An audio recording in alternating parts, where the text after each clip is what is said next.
ശ്രീ വിദ്യാസാഗർ ഗുരുമൂർത്തി, ഈ അൽ ഖായ്ദയും പാകിസ്ഥാനിലെ ഭീകര സംഘടനകളും തമ്മിൽ യാതൊരു വ്യത്യാസവുമില്ല എന്ന് ഇന്ന് ഒവൈസി പറയുകയാണ്. സഹ മുസ്ലിങ്ങളെ പോലും കാഫിറുകളായി കാണുകയും അവരെ വകവരുത്തുകയും ചെയ്യുന്ന തക്ഫീരിസത്തിന്റെ പ്രഭവ കേന്ദ്രമാണ് പാകിസ്ഥാൻ എന്ന് പറയുകയാണ്. അപ്പോൾ നമുക്ക് ചിന്തിക്കാവുന്നതിലും അപ്പുറത്താണ് പാകിസ്ഥാന്റെ ഒരു ഭീകരത എന്നുള്ള കാര്യത്തിൽ ഒരു തർക്കവുമില്ല. അങ്ങനെയല്ലേ ഒവൈസിയുടെ വാക്കുകളെ നമ്മൾ ഈ ഘട്ടത്തിൽ കാണേണ്ടത്? ഇവിടെ ഒരു ചെറിയ കറക്ഷൻ പറഞ്ഞുകൊണ്ട് ഞാൻ ഇപ്പോൾ പറഞ്ഞ വിഷയത്തിലേക്ക് വരാം. നമ്മളിവിടെ രാഷ്ട്രീയമല്ല ചർച്ച ചെയ്യുന്നത്. നമ്മുടെ രാജ്യം അത്യന്തം അപലപനീയമായ ഒരു ഭീകരാക്രമണം നേരിട്ടതിന്റെ തിരിച്ചടി കൊടുത്തതും അതിനെ തുടർന്ന് നമ്മുടെ രാജ്യത്തെ MP-മാരെ കൊണ്ട് ഡെലിഗേഷൻ ഉണ്ടാക്കിയിട്ട് അത് വിദേശ രാജ്യങ്ങളിൽ പറഞ്ഞയക്കുകയും ചെയ്ത വിഷയമാണ് നമ്മൾ പറഞ്ഞുകൊണ്ടിരിക്കുന്നത്. അതിൽ തന്നെ ഏറ്റവും ഭംഗിയായിട്ട് കാര്യങ്ങൾ അവതരിപ്പിച്ച ഡോക്ടർ ശശി തരൂരിന്റെയും അതുപോലെ ഒവൈസിയുടെയും മഹിമയെടുത്ത് പറയുക എന്നുള്ളത് മാത്രം നമ്മൾ ചെയ്തിട്ടുള്ളൂ. അവിടെ കോൺഗ്രസിനെ ബാഷ് ചെയ്യാൻ അല്ലെങ്കിൽ അതൊന്നും ഉദ്ദേശിച്ചിട്ടില്ല. പക്ഷെ അത് സാന്ദർഭികമായിട്ട് വന്നതാണ്. പക്ഷെ അതിലൊരു ചെറിയ തിരുത്തുള്ളത്, നമ്മുടെ ജയറാം രമേശ് കോൺഗ്രസിന്റെ ജനറൽ സെക്രട്ടറിയാണ്. അദ്ദേഹം കൊടുത്ത ലിസ്റ്റ് കോൺഗ്രസിന്റെ ജനറൽ സെക്രട്ടറിയും വക്താവും കൂടിയാണ്. അദ്ദേഹം പറഞ്ഞത് അത് ഇക്കണോമിക് ടൈംസിൽ വന്നൊരു വാർത്തയാണ് ഞാൻ വായിക്കുന്നത്. അതായത് Economic Times dated 17th May 2025, May 17 വന്ന വാർത്തയാണ്. Congress general secretary Jairam Ramesh on Saturday said that the Indian National Congress has submitted names of 4 MPs for the government's proposed delegations to foreign countries to explain India's stance on terrorism emanating from Pakistan. ഇതില് അദ്ദേഹം എക്സിൽ share ചെയ്തിരിക്കുന്ന ഒരു സംഗതി, ജയറാം രമേശ് തന്നെ അദ്ദേഹത്തിന്റെ official X handle ചെയ്തിരിക്കുന്നത്, അതിൽ Shri Anand Sharma former union cabinet minister, Shri Gaurav Gogoi deputy leader INC Lok Sabha, doctor Syed Naseer Hussain Rajya Sabha MP, Shri Raja Brar MP Lok Sabha, ഈ 4 പേരുടെ പേര് മാത്രമാണ് മെയ് 17, 2025 കൊടുത്തിരുന്നത്. നേരത്തെ നമ്മുടെ സേനാപതി വേണു സാർ പറഞ്ഞു ശശി തരൂരിനെ കൊടുത്തത് കോൺഗ്രസ് ആണ് എന്ന്. പക്ഷെ 17th May 2025 ജയറാം രമേശിന്റെ എക്സിലെ പിന്നെ പങ്കുവെച്ചത് കൃത്യമായിട്ട് കാണിക്കുന്നത് നമ്മുടെ ശശി തരൂർ അതിലുണ്ടായിരുന്നില്ല എന്നാണ്. പിന്നീടാണ് ശശി തരൂരിനെ അതിലേക്ക് അതിൽ ഈ ഇക്കണോമിക് ടൈംസ് എഴുതിയിരിക്കുന്നത്, curiously the name of Thiruvananthapuram MP Dr. Shashi Tharoor is missing from the list that Jairam Ramesh says the Congress submitted to the Parliamentary Affairs Minister. ഇന്ന് പറയുമ്പോൾ നമ്മൾ അതിൽ നിന്ന് മനസ്സിലാക്കേണ്ട എന്താണ്, ആദ്യത്തെ പര്യാലോചനയിൽ ശശി തരൂരിന്റെ പേര് പോലും ഇല്ലായിരുന്നു. പിന്നെ അദ്ദേഹം പറഞ്ഞൊരു കാര്യം, തിരുവനന്തപുരത്ത് അദ്ദേഹം ലോക്സഭയിലേക്ക് മത്സരിച്ചപ്പോൾ BJP പ്രവർത്തകർ അദ്ദേഹത്തെ മാക്സിമം അപഹസിക്കുകയും തെറി വിളിക്കുകയും ചെയ്തു എന്നാണ്. ഞാൻ ചോദിക്കട്ടെ, ഈ രാജ്യത്തിന് പുറത്തു പോയിട്ട് UK-ലും US-ലും രാഹുൽ ഗാന്ധി പ്രസംഗിച്ചത് എന്താണ്? മോദിയെ പറഞ്ഞത് എന്തൊക്കെയാണ്? അപ്പൊ ഞാൻ പറയുന്നത് രാഷ്ട്രീയത്തിൽ അങ്ങനെയൊക്കെ ഉണ്ട്, രാഷ്ട്രീയത്തിൽ അങ്ങനെ, പക്ഷെ രാജ്യത്തിന് പുറത്തു പോയിട്ട് ഇങ്ങനെ ഒരു അപമര്യാദ കാണിച്ച രാഹുൽ ഗാന്ധി മാത്രമാണ്. രാജ്യത്തിനകത്ത് രാഷ്ട്രീയം സംസാരിക്കുമ്പോൾ പിണറായി വിജയൻ ഓപ്പോസിഷനെ പറയും, ഓപ്പോസിഷൻ പിണറായി വിജയനെ പറയും, BJP നേതാക്കന്മാർ തിരിച്ചും പറയും. അങ്ങനെ പല രാഷ്ട്രീയത്തിൽ അങ്ങനെ ഉണ്ടാവും. പക്ഷേ ഒരു രാജ്യത്തിന് പുറത്തു പോയിട്ട് രാജ്യത്തെ അപമാനിക്കും വിധം സംസാരിച്ച ഒരേ ഒരു രാഷ്ട്രീയ നേതാവ് രാഹുൽ ഗാന്ധിയാണ് കോൺഗ്രസിന്റെ. അപ്പൊ ഞാൻ പറയുന്നത് അദ്ദേഹത്തിന്റെ രാജ്യ താല്പര്യങ്ങൾ എന്നൊക്കെ പറഞ്ഞാൽ ഒന്നുമല്ല. സത്യം പറഞ്ഞാൽ കോൺഗ്രസിന്റെ നഷ്ടത്തിലോ നാശത്തിലോ യാതൊരു ദുഃഖവും എനിക്കില്ല. ഞാൻ കോൺഗ്രസ്സുകാരനായിരുന്നിട്ടേ ഇല്ല, മനസ്സുകൊണ്ട് ഒരിക്കലും കോൺഗ്രസിനെ അംഗീകരിച്ചിട്ടില്ല.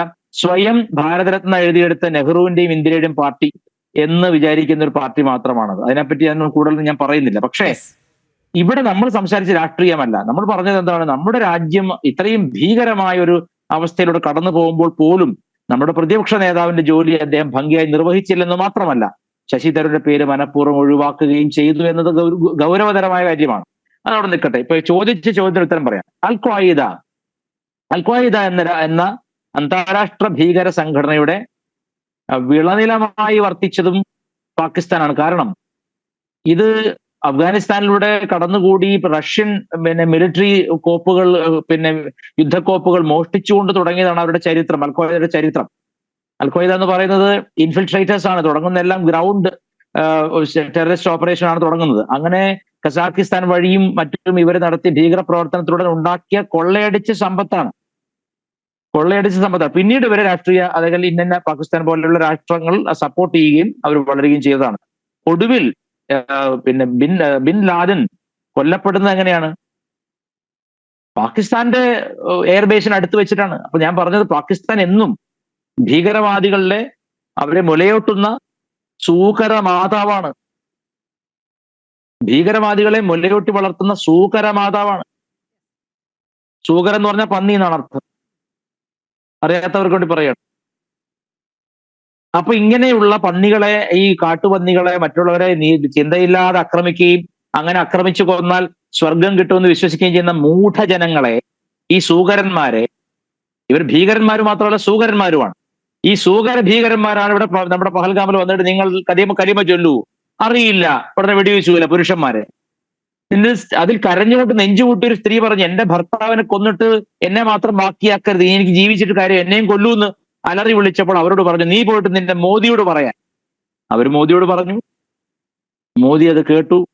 അതിശക്തമായിട്ട് പാകിസ്ഥാൻ അനുഭവിക്കാവുന്നതിന്റെ പരമാവധി ഈ ഒരു ഹിറ്റ് ബാക്കിൽ, ഒരു റിറ്റാലിയേഷനിൽ അനുഭവിച്ചു എന്നാണ് ഞാൻ മനസ്സിലാക്കുന്നത്. കോൺഗ്രസ്സുകാർക്ക് ഇപ്പോൾ സംശയമുണ്ട്, ശരിക്കും മോദി അടിച്ചോ, മോദി ശരിക്കും അടിച്ചിരിക്കാൻ വഴിയില്ല, പാകിസ്ഥാനാണ് ജയിച്ചത് എന്നൊക്കെ പറയുന്ന കോൺഗ്രസ്സുകാരുണ്ട് നാട്ടില്. എനിക്ക് അറിയുന്ന ലോക്കൽ ഫ്രണ്ട്സ് ഉണ്ട്. അപ്പൊ ഞാൻ അവരോടൊന്നും മറുപടി വരാൻ ആഗ്രഹിക്കുന്നില്ല.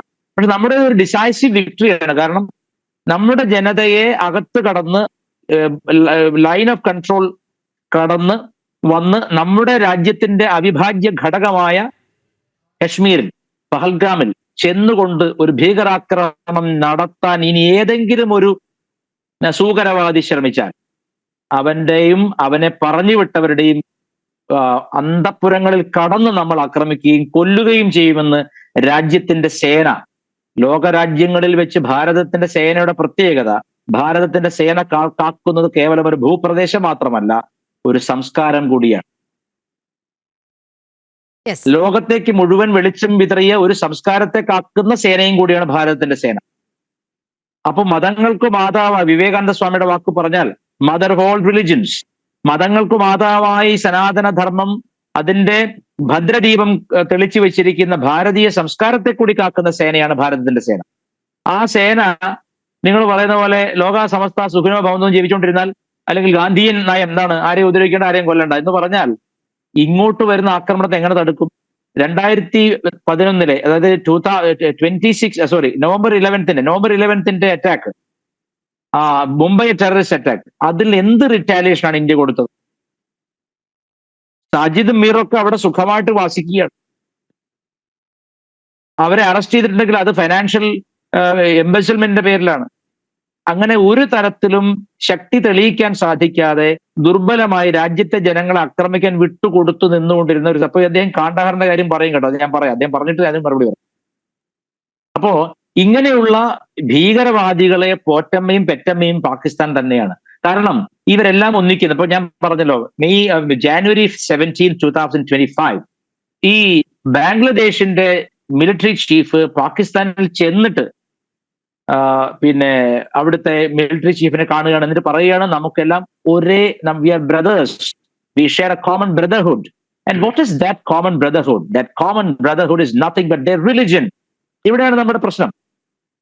മതത്തിന്റെ പേരിൽ മാത്രം സാഹോദര്യം നിർണയിക്കുന്ന അന്ധമായ ഈ ചിന്ത കൊണ്ടല്ലേ ഈ തീവ്രവാദികൾ, ഭീകരവാദികൾ വന്നിട്ട് നിങ്ങളുടെ മതം എന്താണ്, കലിമ ചൊല്ലാൻ അറിയാമോ എന്ന് ചോദിച്ചുകൊണ്ട് വെടിവെച്ചു കൊല്ലുന്നു.